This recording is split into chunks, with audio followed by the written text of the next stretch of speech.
এসময়ত অসমৰ হাবিত মাত্ৰ 12টা এশিঙীয়া গড় বাকী ৰৈছিল। ঠিকেই শুনিছে, মাত্ৰ 12টা। আজি যিটো প্ৰাণী অসমৰ গৌৰৱ, সেই প্ৰাণীটো এটা সময়ত বিলুপ্তিৰ পথত থিয় হৈছিল। কিন্তু এজনী মহিলাই লোৱা এটা পদক্ষেপে গোটেই কাহিনীৰ ৰূপ সলনি কৰি দিলে। কাহিনীটো আৰম্ভ হৈছিল 1904 চনত। সেই সময়ৰ ব্ৰিটিছ ভাইচৰয় লৰ্ড কাৰ্জনৰ ধৰ্মপত্নী মেৰী কাৰ্জন মানে লেডী কাৰ্জন অসম ফুৰিবলৈ আহিছিল। তেখেতে শুনিছিল আমাৰ অসমৰ আপুৰুগীয়া জন্তু এশিঙীয়া গড়ৰ বিষয়ে। তেখেতে যদিও কাজিৰঙাত গড় চাবলৈ আহিছিল, কিন্তু তেখেতে এটাও গড় দেখা নাপালে।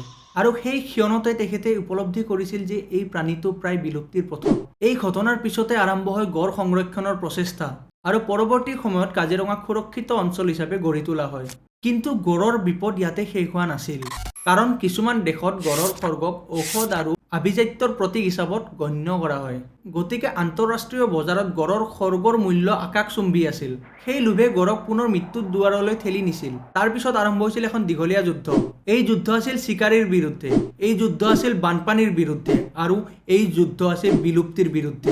যদিও সংৰক্ষণৰ কাম চলি আছিল, তথাপিও একবিংশ শতিকাৰ আৰম্ভণিতে গড়ৰ হত্যা আৰু বাঢ়িবলৈ ধৰিলে।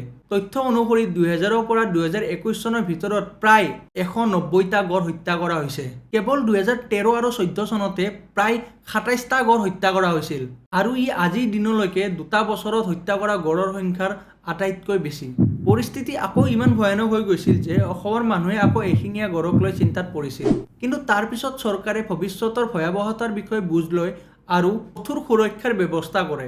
বনকৰ্মীৰ অক্লান্ত পৰিশ্ৰম, আধুনিক নজৰদাৰীৰ ব্যৱস্থা আৰু শক্তিশালী সংৰক্ষণ নীতিৰ ফলত পৰিস্থিতি লাহে লাহে সলনি হ'বলৈ ধৰে। আৰু আজি, য'ত এসময়ত অসমত কেৱল 12টাহে এশিঙীয়া গড় আছিল, আজি ইয়াৰ জনসংখ্যা বৃদ্ধি হৈ 3000ৰো ওপৰত গুচি গৈছে। আৰু এইটো কেৱল এটা সফল সংৰক্ষণৰ কাহিনী নহয়, এইটো অসমৰ কাহিনী, অসমৰ সংগ্ৰামৰ কাহিনী।